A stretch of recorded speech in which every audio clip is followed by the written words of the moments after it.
ಹೇಳುತ್ತಾ ಓಂ ಶ್ರೀಮನ್ನಾರಾಯ ನಮಃ.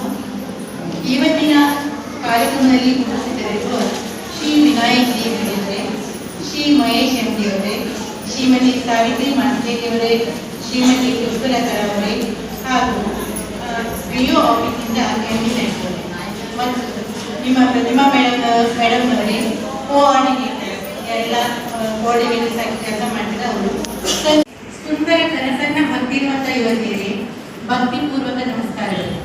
ಭಕ್ತಿ ಸೇವೆ ಏಕತೆಯ ಕೃತಜ್ಞತೆಯ ದಿನ ಇವತ್ತು ಅಲ್ವಾ? ಅದರ ಒಂದು ನುಡಿ ಆಡಲಿಕ್ಕೆ ಇಷ್ಟಪಡ್ತೇನೆ.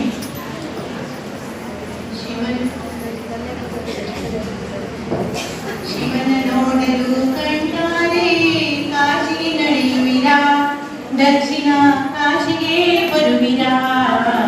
ಶಿವನ ನೋಡಲು ಕಂಡಾರೆ ಕಾಶಿಗೆ ನಡೆಯುವಿರಾ, ದಕ್ಷಿಣ ಕಾಶಿಗೆ ಬರುವಿರಾ. ಕಾಣುವರೆಲ್ಲಿ ಕೈಲಾಸ ಸುರಗುರು ಶಂಕರ ಆವಾಸ, ಕಾಣುವರೆಲ್ಲಿ ಕೈಲಾಸ ಸುರಗುರು ಶಂಕರ ಆವಾಸ. ಕನ್ನಡ ನಾಡಿನಲ್ಲಿ ಧರ್ಮಸ್ಥಳದ ನೆಲದಲ್ಲಿ, ಕನ್ನಡ ನಾಡಿನಲ್ಲಿ ಧರ್ಮಸ್ಥಳದ ನೆಲದಲ್ಲಿ. ಭೇದ ಭಾವ ಇರದಿಲ್ಲಿ ಶಿವನಿರುವನಿಲ್ಲಿ ನಿಜದಲ್ಲಿ, ಭೇದ ಭಾವ ಇರದಿಲ್ಲಿ ಶಿವನಿರುವನಿಲ್ಲಿ ನಿಜದಲ್ಲಿ. ಶಿವನ ನೋಡಲು ಕಣ್ಣಾರೆ ಕಾಶಿಗೆ ನಡೆಯುವಿರಾ, ದಕ್ಷಿಣ ಕಾಶಿಗೆ ಬರುವಿರಾ. ಶಿವನ ನೆನಪು ಪ್ರತಿಯೊಬ್ಬ ಶಿವನ ಭಕ್ತರೇ ನಾವಿರುವಲ್ಲ ಇಲ್ಲಿ. ಸಂತರು ಹೇಳ್ತಾರೆ, ಜೀವನದಲ್ಲಿ ಏನ್ ಬೇಕಾದ್ರೂ ಕೇಳಿ ಯಾರ ಹತ್ರ? ದೇವರಿದ್ದರೆ ಮಾತ್ರ. ನಮ್ಗೆ ಏನೇ ಕಷ್ಟ ಬರಲಿ, ಸುಖ ಬೇಕು, ನಾವು ಯಾರನ್ನ ಕೇಳ್ತೇವೆ? ದೇವರ ಹತ್ರ ಕೇಳ್ತೇವೆ. ಮನೆಯಲ್ಲಿ ಅಪ್ಪ ಅಮ್ಮನ ಕೇಳ್ತೇವೆ ಅಲ್ವಾ? ನಮ್ಗೆ ಏನ್ ಬೇಕು, ಅಮ್ಮ ನಮ್ಗೆ ಅವಶ್ಯಕತೆ ಇದೆ ಅಂತ ಮನೆಯಲ್ಲಿ ಕೇಳ್ತೇವೆ. ಅದನ್ನ ಬಿಟ್ಟು ತಗೊಳ್ಬೇಕು, ಹಣ ಕೊಡಿ ಅಂತ ಕೇಳಿದ್ರೆ ಯಾರು ಮರ್ಯಾದೆ ಹೋಗ್ತದೆ? ಯಾರು ಮರ್ಯಾದೆ ಹೋಗ್ತದೆ ಅಲ್ವಾ? ನಮ್ಮ ಅಪ್ಪ ಅಮ್ಮನ ಮರ್ಯಾದೆ ಹೋಗ್ತದೆ ಅಲ್ವಾ? ಇವೆಲ್ಲ ನಮ್ಮ ಸಂಪ್ರದಾಯನ ನಾವು ತಿಳ್ಕೊಂಡಿರ್ತೇವೆ. ಪರಮಪಿತ ಪರಮೇಶ್ವರ ಹೇಳ್ತಾನೆ, ಜಗತ್ತಿನ ತಂದೆ ಇರುವಾಗ ಬೇರೆಗೆ ಹೋಗಿ ಬೇಡೋದು ಯಾಕೆ ಅಂತ ಹೇಳಿ. ನಮ್ಗೇನ್ ಬೇಕು ಅದನ್ನ ನಮ್ಗೆ ಸಿಗ್ತಾ ಇದೆ. ಈ ಒಂದು ಕ್ಷಣವನ್ನ ನೋಡಿ ನಾನೇನು ಅಂದ್ಕೊಂಡಿರ್ತೀನಿ, ನೀವು ಇಷ್ಟು ಒಳ್ಳೆ ಜನರ ಮನೇಲಿ ನಾನು ಇರ್ತೀನಿ ಅಂತ ಹೇಳಿ. ದೈವ ನಿಯಮ. ಇಲ್ಲಿ ಬಂದಿದ್ದಾರಲ್ಲ ಎಲ್ಲರ ಜೊತೆ ನಾನು ಈ ಕ್ಷಣದಲ್ಲಿ ಇರ್ತೀನಿ ಅಂತ ಇದೆಯಾ? ಇಲ್ವೇ ಇಲ್ಲ. ಅದು ದೈವ ನಿಯಮ. ಇದೇ ಸಾಕಲ್ವಾ ದೈವ ಮಹಿಮೆ ಅಂತ ತಿಳ್ಕೊಳ್ಳಿಕ್ಕೆ. ಶ್ರೀ ವೀರೇಂದ್ರದೇವರು ನಾವ್ಯಾರು ಕೇಳೇ ಇಲ್ಲ. ಅವರ ಮನಸ್ಸಿನಲ್ಲಿ ಅಣ್ಣಪ್ಪ ದೇವರ ಶಿವನ ಆರಾಧನೆಯಿಂದ ಬಂದಿರುವಂತ ಶಕ್ತಿನೋ ಏನೋ, ಏನೆಲ್ಲ ಬೇಕು ಒಂದು ಕುಟುಂಬಕ್ಕೆ, ಸ್ತ್ರೀ ಮುಖ್ಯ ಅಂತೇಳಿ ಸ್ತ್ರೀಯರೆಲ್ಲ ಮುಂದೆ ಮಾಡಿದ್ರು. ಹೌದಲ್ವಾ? ಆರ್ಥಿಕ ಸ್ವಾವಲಂಬನೆ ಆಗ್ಬೇಕು ಕುಟುಂಬದಲ್ಲಿ ಅಂತೇಳಿ ಅದಿರೋ ಎಲ್ಲ ವ್ಯವಸ್ಥೆಯನ್ನು ಮಾಡಿಕೊಟ್ಟಿದ್ದಾರೆ.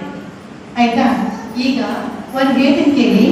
ಯಾರು ಮಾರ್ಗದರ್ಶಕರು ಒಳ್ಳೇದಿರ್ತಾರಲ್ಲ ಅವರಿಗೆ ಜೀವನದಲ್ಲಿ ಸಫಲತೆ ಸಿಕ್ಕೇ ಸಿಗ್ತದೆ.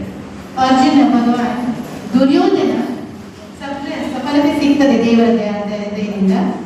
ಅರ್ಜುನ ಮಹಾಭಾರತದಲ್ಲಿ ದುರ್ಯೋಧನ ಶಕುನಿಯ ಸೆರೆ ತಗೊಂಡ. ಇಂಥ ಕಥೆ ಒಂದು. ಅರ್ಜುನ ಭಗವಾನ್ ಶ್ರೀಕೃಷ್ಣನ ಸೆರೆ ತಗೊಂಡ ಅಲ್ವಾ? ನಮ್ಮ ಜನ್ಮದಲ್ಲಿ ನಮ್ಮ ಜೀವನದಲ್ಲಿ ಮಾನ ಸನ್ಮಾನ ಎಲ್ಲ ನಮ್ಮ ಮಾರ್ಗದರ್ಶಕರ ಮೇಲೆ ಇರ್ತದೆ. ರಿಲಿಜಿಯನ್ ಅಂದ್ರೆ ಏನು? ಧರ್ಮ ಅಂದ್ರೆ ಏನು? Religion is a belief in on ever living god ಅಂತಾರೆ.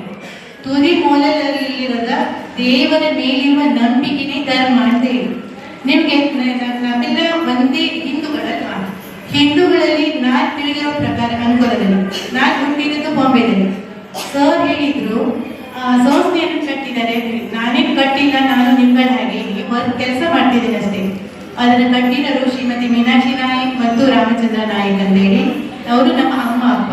ನೀವು ತಿಳ್ಕೊಳ್ಳಿ, ನೀವು ಎಷ್ಟು ಒಳ್ಳೆಯವರಿಗೆ ನಿಮ್ಮ ಮಕ್ಕಳು ಮುಂದೆ ಚೆನ್ನಾಗಿ ಬೆಳೀತಾರೆ. ಆಯ್ತಾ?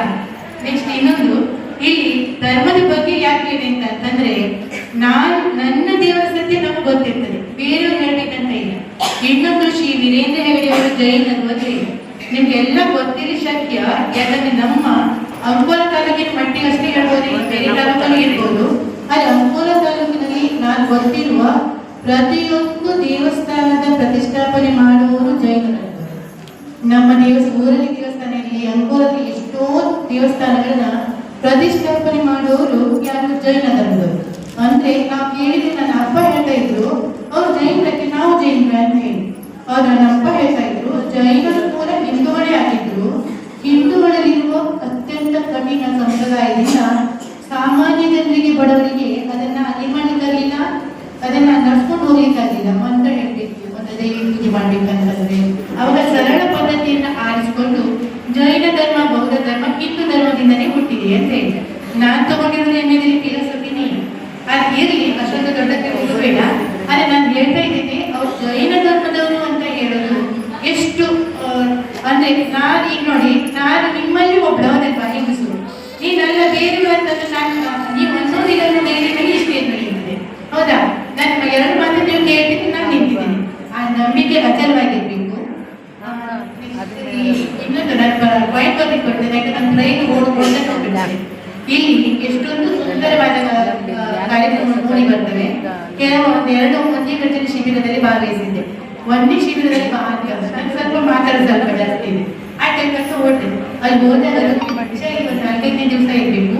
ಎಲ್ಲ ಗಡ್ಡ ಬಿಟ್ಕೊಂಡಿದ್ರು. ಹಿಂಗೆ ಇಡ್ಕಿ ನೋಡಿದೆ, ಹೊಲದಿತ್ತು, ಅಂಬಲದಲ್ಲಿ ಇತ್ತು, ಇಡ್ಕಿ ನೋಡಿದೆ. ಅದರಲ್ಲಿ ಒಂದು ಪದ್ಧತಿ, ಅವರಿಗೆ ಗಾಡಿ ತೆಗಿಲಿಕ್ಕೆ ಕೊಟ್ಟಿಲ್ಲ. ಎಲ್ಲ ತುಂಬ ಹಿರಿಯರಿಗೆ ನೋಡಿದೆ, ಹೆದರಿಕೆ ಆಯಿತು. ನಾನು ಬರೋದಿಲ್ಲ, ನಮ್ಮನೆ ಹೋಗ್ತೇನೆ ಅಂತ ಹೇಳಿ. ಅಲ್ಲಿಂದ ಯಾರು ಏನಿಲ್ಲ ಮೇಡಮ್, ನಾವಿದೆ ಬನ್ನಿ ಅಂತ ಕರ್ಕೊಂಡರು. ಯಾಕಂದ್ರೆ ಗಾಡಿ ಎಲ್ಲ ಬಿಟ್ಕೊಡ್ತಿದ್ದಾರೆ. ನಾನು ಹೇಳಿದ ಮಾತು ಇಷ್ಟ ಆಗಲಿದ್ರೆ ಇಂತ ಮಾಡೋದು ಹೇಳಿ. ನನಗೆ ಸ್ವಲ್ಪ ಹೆದರಿಕೆ ಜಾಸ್ತಿ ಬಂತು. ನಾನು ಬರೋದಿಲ್ಲ, ಹೊರಟು ಬಿಡ್ತೇನೆ, ಮತ್ತೊಂದು ಸಲ ಬರ್ತೇನೆ ಅಂತ ಹೇಳಿ. ಬೇಡ ಬೇಡ, ಈ ನನ್ನೆಲ್ಲ ಬಾ ಅಂತ ಹೇಳಿ ಅವ್ರು ಕರ್ಕೊಂಡವರು. ನಾನು ಅದೇ ಮಾತಾಡಿದ್ರೆ ತುಂಬಾ ಇಷ್ಟಪಟ್ಟರು. ತುಂಬಾ ಅಲ್ಲಿ ಮನ ಪರಿವರ್ತನೆಯಿಂದ ಎಷ್ಟು ಚೆನ್ನಾಗಿ ಮಾಡ್ತಾರೆ ಅಂತಂದ್ರೆ, ಅದು ಸಿಸ್ಟಮೆಟಿಕ್ ಮಾಡ್ತಾರೆ. ಮತ್ತೆ ಇನ್ನು ಕೆಲವರಿಗೆ ಮಧ್ಯರಾತ್ರಿ ಶಿಬಿರಕ್ಕೆ ಹೋಗೋದು ಇಷ್ಟ ಇರೋದಿಲ್ಲ. ನಾನು ಯಾಕೆ ಮಧ್ಯರಾತ್ರಿ ಶಿಬಿರ ಸಾಮಾನ್ಯ ಜನ ಜೊತೆ ಹೋಗಿ ಅಂತ ಹೇಳಿ ಅದಕ್ಕೆ ಸಪ್ರೇಟ್ ಆಗಿ ಶ್ರೀ ಕ್ಷೇತ್ರ ಧರ್ಮಸ್ಥಳದಲ್ಲಿ ಸಪ್ರೇಟ್ ಆಗಿ ವ್ಯವಸ್ಥೆ ಇದೆ. ಅಲ್ಲಿನೂ ಕೆಲವೊಂದು ವೇಳೆ ಇರ್ಬೋದು, ನಾನೀಗ ತಿಳ್ಕೊಂಡಿಲ್ಲ. ಅಲ್ಲಿನೂ ಕೆಲವೊಂದು ವೇಳೆಯಲ್ಲಿ ಮನ ಪರಿವರ್ತನೆಯನ್ನು ಮಾಡಿ ಎಷ್ಟೋ ಕುಟುಂಬಗಳು ಮದ್ಯ ಸರಾಯಿ ಕೊಡೋದನ್ನ ಬಿಟ್ಟಿದ್ದಾರೆ. ಆಯ್ತಾ? ಇನ್ನೊಂದು ಸೆಮಿ ಪ್ರತಿವಿಜಯ ಶಿಬಿರಕ್ಕೆ ಹೋದಾಗ ಅಲ್ಲಿ ಅದು ಒಂದು ಸಣ್ಣ ಘಟನೆ ಹೇಳ್ತೇನೆ. ಅಲ್ಲಿ ಹೋದಾಗ ನನ್ನ ಧೈರ್ಯ ಬಂತಲ್ವಾ, ಹೋಗಿದ್ದೇನೆ. ಹೋದಾಗ ಅಲ್ಲಿ ಒಂದು ಚಿಕ್ಕ ಮಕ್ಕಳಿಗೆ 16 ವರ್ಷದ ಹುಡುಗ, 18 ವರ್ಷದ ಹುಡುಗ ಒಂದ್ರ ಜೊತೆ ಒಂದು ಕೂತ್ಕೊಂಡೇ ಇದ್ದೆ. ಮಗ ಯಾಕೆ ಕುಡಿತೀಯ ನೀನು? ತುಂಬಾ ಇಷ್ಟೊಂದು ಕೈಯೆಲ್ಲ ನಡುತ್ತಾ ಇತ್ತು. ಮಗ ಯಾಕೆ ಕುಡಿತೀಯ ನೀನು? ಕುಡಿಬಾರ್ದು, ನಿಮ್ಗೆ ಯಾಕೆ ಹೋಗ್ತದೆ? ನನ್ನ ಅಮ್ಮನ ನಾನು ಭಾಳ ಪ್ರೀತಿ ಮಾಡ್ತೇನೆ, ಅಲ್ಲಿ ನೋಡಿ ಅಲ್ಲಿ ಕೂತಿದ್ದಾರೆ, ನಾನು ಕೊಡುತ್ತೇನೆ ಅಂತ ಹೇಳಿ ಅದಕ್ಕಾಗಿ ಅಮ್ಮನ ಸಲುವಾಗಿ ಬಂದಿದ್ದೀನಿ ಅಂತ ಹೇಳಿ. ನೀನು ಪ್ರೀತಿ ಮಾಡುವ ಜಗತ್ತಲ್ಲಿ ಇಷ್ಟು ಪ್ರೀತಿ ಮಾಡುವ ನಿನ್ನ ಅಮ್ಮ ಇದ್ದಾಗ ನೀನು ಯಾಕೆ ಕುಡಿತಿ ಮಗ? ಕುಡಿಬೇಡ್ವಾ ಅಂತಂದೆ. ಅದು ತುಂಬಾ ಖುಷಿ ಕೊಡುವಂಥದ್ದು. ಒಂದೆರಡು ರಾಜ್ಕುಮಾರ್ ಮಣಿಗಳನ್ನ ಎಲ್ಲ ಹೇಳಿದ್ರೆ ತುಂಬಾ ಇಷ್ಟಪಡು. ಅಂದ್ರೆ ಒಳ್ಳೆಯದು. ಪ್ರತಿಯೊಂದು ನಡಿ ನಮ್ಮ ಒಂದು ಇದ್ರ ಪ್ರಕಾರ ಪ್ರತಿಯೊಂದು ಜೀವಿಯಲ್ಲಿ ಆಯ್ತು, ಪ್ರತಿಯೊಂದು ಮನುಷ್ಯನಲ್ಲಿ ಒಂದು ಆತ್ಮ ಇರ್ತದೆ. ಅದು ತುಂಬಾ ಚೆನ್ನಾಗಿರ್ತದೆ. ದೇವ ನೆನಪಿಸಿರುತ್ತಲ್ವಾ, ಅದು ಸಂಪರ್ಕವಶದಿಂದ ಅದು ಬದಲಾವಣೆ ಆಗ್ತದೆ. ಅದು ಬದಲಾವಣೆ ಆಗಲಿ ನಮಗೆ ಸ್ತ್ರೀಯರ ಕೈಯಲ್ಲಿ ಆ ಶಕ್ತಿ ಇದೆ. ಮೊಬೈಲಿಗೆಲ್ಲ ಹೋಗುದಿಲ್ಲ ನನಗೆ. ಇನ್ನೊಂದು ಬ್ಯಾಂಕಿಂಗ್ ವ್ಯವಸ್ಥೆ ಇದೆ. ಬ್ಯಾಂಕಿಂಗ್ ಇಷ್ಟೆಲ್ಲ ಏನಿದೆ, ನನ್ನ ನೆಗೆಟಿವ್ ಪಾಯಿಂಟ್ಸ್ ತಗೊಳ್ಳೋದಿಲ್ಲ. ಏನು ನಕಾರಾತ್ಮಕ ವಿಷಯವನ್ನು ಹೇಳ್ಬಾರಲ್ಲ, ಅದಕ್ಕೆ ಮುಖ್ಯ ಕಾರಣ ಬ್ಯಾಂಕಿಂಗ್ ವ್ಯವಸ್ಥೆ ತುಂಬಾ ಚೆನ್ನಾಗಿ ಹೋಗಿತ್ತು. 100% ಏನಿದೆ ರಿಕವರಿ ಇದೆ. ಇದನ್ನು ನೋಡಿ